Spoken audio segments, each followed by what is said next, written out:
Hi, I'm Cara and I'm here with Dennis and Amy. We're with the Youth Media team at Media Literacy Ireland Conference. We're here with Dr Aralynn McMane. Can you tell us a bit about yourself and the work that you do?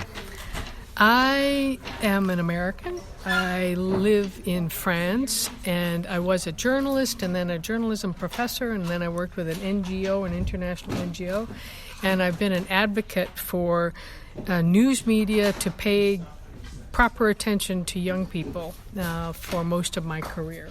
So everything I do is around that, to get publishers and television stations to really do things that are useful for young people.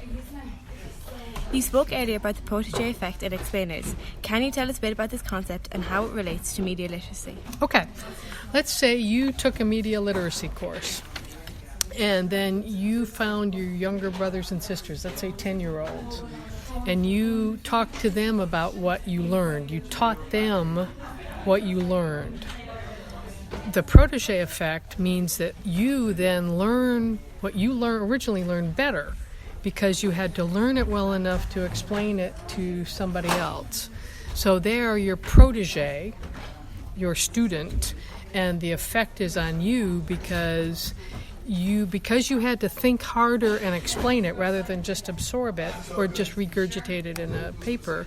It sinks in more. Does that make sense? Yeah. Okay. Why is it important for young people like ourselves to be media literate? Oh, I think it's not just you. I think it's everybody. People tend to think it's just young people who need to be media literate, but actually old people are the worst in sharing false information. They just don't get it.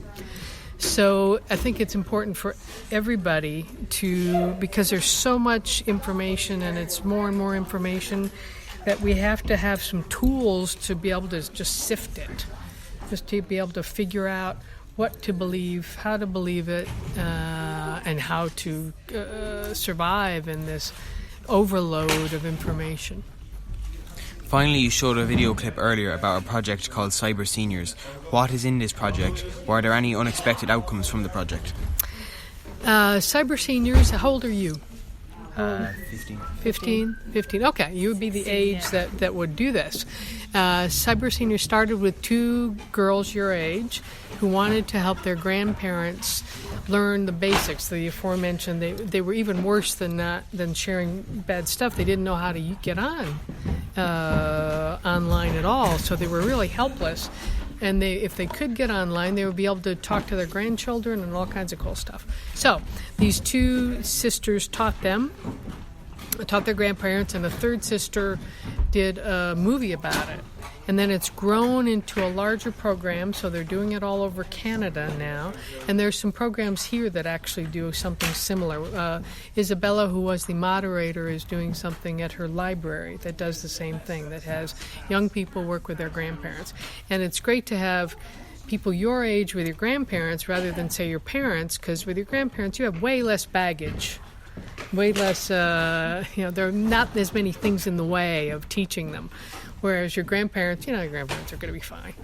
So it's a really nice way to teach, to help older people get online in a sensible way. Thank you. Thank you. Thanks.